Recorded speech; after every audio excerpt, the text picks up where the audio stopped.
Bwana Yesu asifiwe. So mimi nitaanza kwamba namshukuru Mungu kwa ajili ya kuleta haya madhabahu hapa Neno Pipeline, kwa sababu ni kama Mungu alikuwa amekwisha kuandaa, kwa sababu kile chochote ambacho saa hii tuko nacho kiliandaliwa katika hali ya kiroho.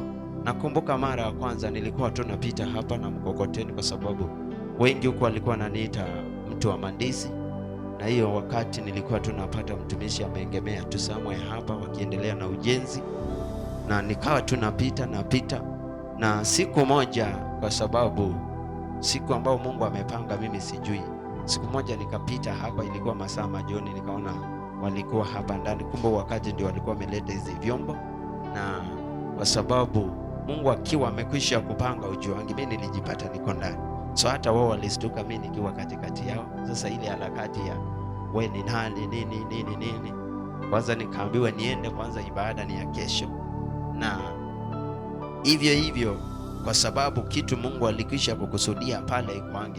Jambo la pili, mimi nilikuja hapa, nilikuwa na mtoto mmoja ambao niko naye ambao anaitwa Joy, na pia nilikuwa nimeoa, na pia nilikuwa tu naweza sema tu murumuru, kwa sababu ukiwa pale nje unajua kama tu ni mtu wa kwaso, nilikuwa jinsi nilivyo. Lakini wakati ambapo nilikuja hapa, kitu ya kwanza niliingia katika praise and worship.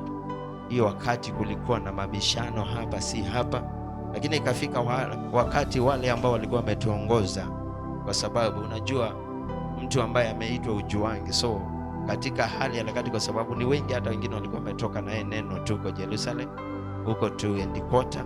Ikafika mahali wao wakashindwa na kazi yao, ama wakasikia muda wao umeisha, na mimi nikainuka pale. Nakumbuka ya kwanza, kitu ya kwanza niliinuliwa kuwa kiongozi wa praise and worship.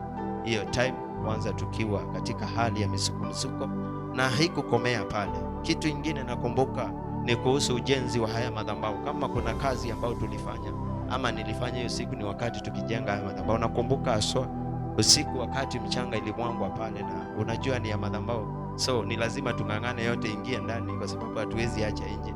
So huo wakati tulifanya kazi, hata nakumbukanga napiganga picha wa mama wengine wachana tu na ile ilikuwa pale. Hii ndio ilikuwa na kazi, kwa sababu kabla hii madhabahu tuifanyie kazi, hiyo mchanga yote tulete.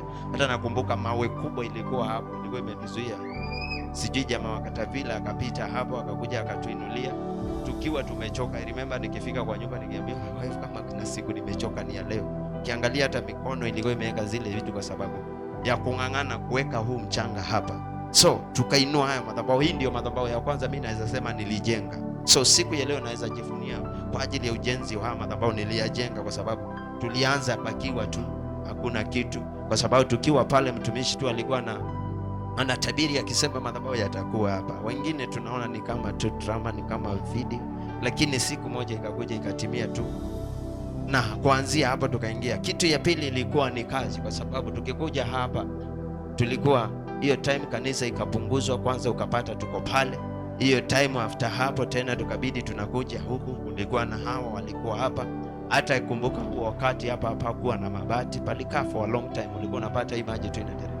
Tulikuwa tunafanyia ibada hapa, na huo wakati nikasikia mtumishi tu akisema sauti ya kwamba amesikia tu apeane bahasha ya 5,000, 10,000, 20,000, 30 kwa ajili ya kazi hii.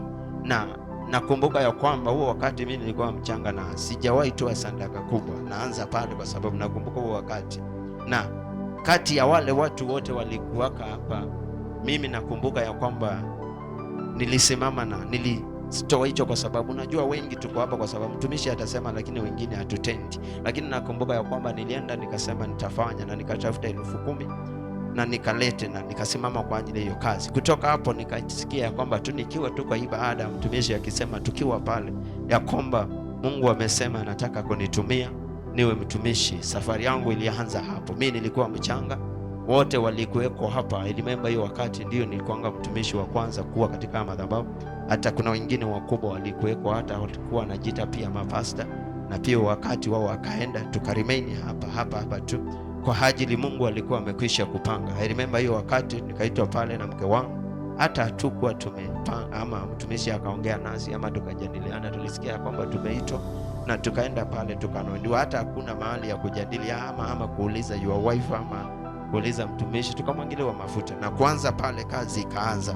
Na namshukuru Mungu kwa sababu tumepitia changamoto mingi, lakini kwa yote mtumishi amekuwa tu mwaminifu. Tumekuwa hapa, sarakazi mingi ama mambo mengi yamehappen, lakini na mtumishi, namshukuru Mungu kwa sababu kitu kimoja ambacho nilikiona katika mtumishi wa Mungu ni kusimama yeye na maombi. Yeye kuingia katika hali ya maombi, ataomba hata nikafika mahali alikuwa anayojoji, hakuna mwingine hapa anaweza combine na dadi kwa ajili ya maombi. Yule anaye atasimama na wewe kwa maombi, atachukua muda wake kwa maombi. Unapata hata pia tukiangalia wachumiji wengine, si ati ni kuwashusha, lakini tunaona yeye yuko zaidi kwa ajili ya kipawa hicho. So wakati I remember even nilikuwa na familia yangu, si ati ilikuwa imenawiri, tulikuwa tunakuja hapa, akakuja akaleta mikutano za wamama na wazee kugaidiwa pale, anatuambia vitu mingi ambavyo hata huko nje hatunaambiwa.